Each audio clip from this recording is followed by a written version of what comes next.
Everyone, তোমরা কেমন আছো? আশা করি ভালো আছো। দেখতে পাচ্ছ আজকেও আমি কলেজ থেকে আইসা কি টায়ার্ড হয়ে আছি। দেখে এখন আমার ঘাম আসতেছে, বাট মাছের কি করা যায়, মাছটা তো আর বেশিক্ষণ বন্ধ করে রাখা যাবে না। সো গাইস দেখো, আমি আনছি নতুন মাছ।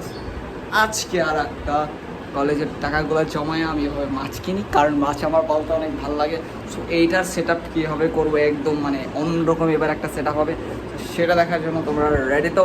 Let's go guys. সি, আমি আমার বড় মাছগুলোর জন্য, মানে বড় যেই মাছগুলো এখন থেকে আনবো সেগুলোর জন্য এই বলটা নিচে, এটার মধ্যে আমি পালবো। ঘাস পুষও থাকবে যাতে ওরা ভালোভাবে মুভমেন্ট থেকে শুরু করে এভরিথিং করতে পারে। So let's go. এই দুইটা মাছ ওই দুইটা মাছের সাথে রাখবো। দেখে গাইস, এই দুইটা উঠতে যাওয়া আমার এই জায়গায় কত বড় বড় হয়ে গেছে। লাইক সি, এই জায়গায় সব উল্টা উল্টা হয়ে গেছে গাইস। লাইক সেট আপটা আমরা এরকম হবে, উপরে অনেক গাছ টাছও থাকবে। এখন আপাতত আমি ফকির তো, মানে গরিব তো, তাই আমার কাছে নাই। বাট ইন ফিউচার যখন থাকবে তখন এরকমভাবে এই পাথরগুলো থাকবে, উপর দিয়ে গাছ টাছ কিছু থাকবে, অ্যান্ড দেন আমার এই দুই মাটা মাছ থাকবে একসাথে। আমার ভয় লাগে যদি আমার মাছগুলার কোনো মাছ, মানে কোনো পাখি রেখে খায় ফেলা, দ্যাটস ওয়াই আমি এটা দিয়ে রাখছি।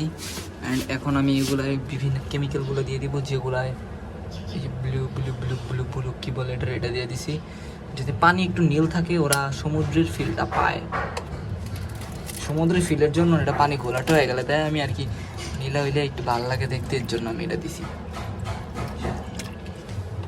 হ্যাঁ, একটুকুই চলবে, বেশি কেমিক্যাল দেওয়া আবার ঠিক না। তো এখন আমি ওদের লবণের সল্টটা দিয়ে দিব, যেটা লেটস গো। নাও আমি মাছগুলোকে ছাইড়া দিব।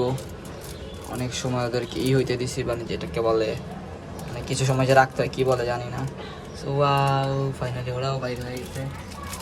তারা এখন ঘুরফির যেমন চা তা কর, তারা ইচ্ছে বাংলাদেশের রং নিয়েও ভিডিও ছিল। এবং গাইজ ভালো লাগলে লাইক কমেন্ট সাবস্ক্রাইব, অ্যান্ড এটার পরবর্তী আপডেট জানতে চাইলে লাইক সাবস্ক্রাইব করে দাও। আল্লাহ হাফিজ।